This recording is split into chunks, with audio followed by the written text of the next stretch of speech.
Warning, the following video might contain moments that might be too disturbing for some viewers. Viewer discretion is advised. When I was little, from probably 2014 to 2017, I had a Pokemon phase. I had a sizable merch collection, including one of the old Pikachu Build-A-Bears. I also watched all the classic channels on YouTube that made videos about Pokemon back then.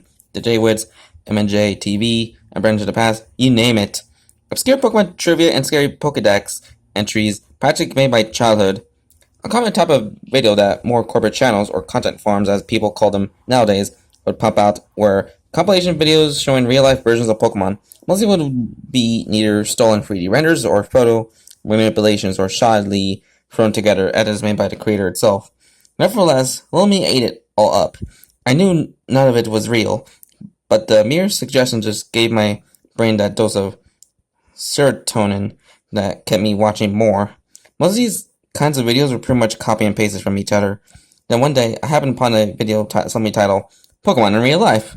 No abundance of keywords, tags, nothing. The thumbnail was a comparison, as was common with these type of videos. On the left side of the screen was labeled Game and display art of Tyrant. This kind of baby dinosaur Pokemon, and on the right side, the label Real Life and a photo of a stuffed toy T-Rex. Pokemon and toy dinosaurs? This seemed like a dream come true for young me. So without a second thought, I click on it. Something I vividly remember for some reason was the ratings were disabled. It seemed like such a superficial detail back then. I'm genuinely surprised I still remember it, but in hindsight, I think I get it now.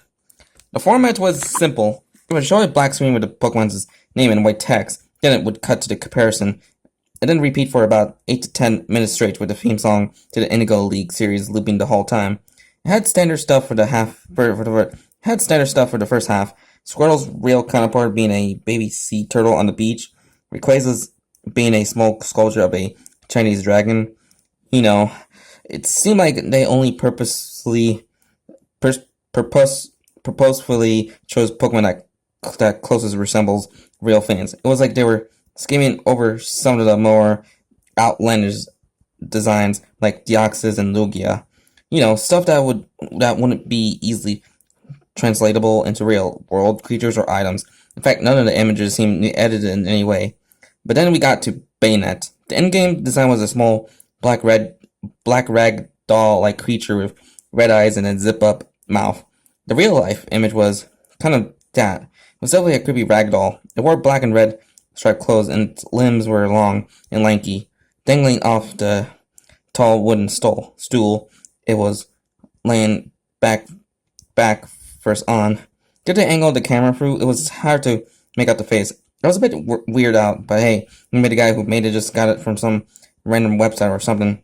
It was when the video reached Charmander that I realized something was really wrong. The photo showed a dead salamander. The charred black skin of the critter was wrapped so tightly around its skeleton that the slightest poke or prod with a stick would split it open like scissors cut paper. Below it was a dark yet visible puddle of disgusting fluid that was likely brought on from the amphibian decomposing. I squirmed a little bit in my seat, and audibly groaned in discomfort. Here are a few more choice examples of the images on the right side of the screen during this part. Pikachu. A rabbit laying stiff with its eyes practically bulging out of its sockets. Appeared to also be dead. Judging by the way its fur stood up wildly, I said it was electrocuted. Houndoom. A low-quality photo of a Doberman that was foaming at the mouth, pouncing at a man, presumably about to maul him. Giratina. A statue of the demon Baphomet. The lighting was dim, and in fact, most of the light was directed onto the statue itself. Parasect. A tarantula infected with a parasitic fungus, most likely cordyceps. Then fans went from unsettling to confusing. Hypno. Everyone and their grandmother knows his reputation as a creepy one who feeds on kids' dreams. Back then, I was immediately scared of the yellow creature, so I braced myself. It didn't help that the nostalgic theme from the anime has suddenly been replaced by defending science, so I was fully expecting to have some scary fan art pop up with a stock scream and sound with the volume cranked all the way up. But then the photos show up. It was not at all what I was expecting. It was just a photo of an elderly man taken from his webcam, but for some reason it only showed the upper half of his face. He was staring daggers into the lens. which gave me the feeling he was staring into my soul. Just the air around the photo felt wrong, despite nothing actually creepy being in the photo. Likewise, Cubone, the photo was simply of another person. This time was a camera with someone else whose face was out of frame, presumably his mother. The next few were like this too. Apparently, they were family photos as the old guy and the kid show up together. Some of them. There was the kid's father, a muscular guy used to represent a choke. After that was Cacturn. It was a grainy photo of a man in the street at night. The man seemed to be walking towards the cameraman due to the darkness and how far away the man was. It was impossible to make out any features other than what appeared to be a baggy black jacket. And while I'm not positively sure, it looked like he was holding something in one hand. I could tell it had a handle, but I couldn't tell if it was blunt or sharp, as the upper half of the tool was held in front of the figure's torso, causing it to blend in. And then it happened. Frostlass. The photo was of a photo. She was laying in the snow, and all that was seen was her corpse's head. Her mouth was wide open, as if she were screaming.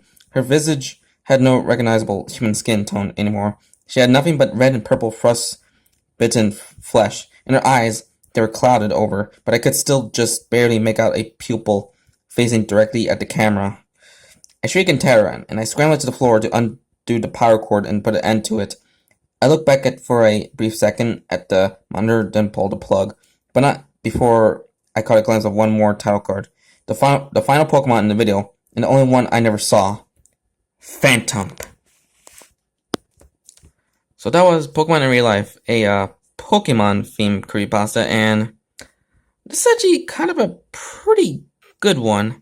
You know, like the story itself is actually really nice and kind of somewhat of a breath of fresh air from the other Pokemon creepypastas, since this one's like a bit more original, I guess.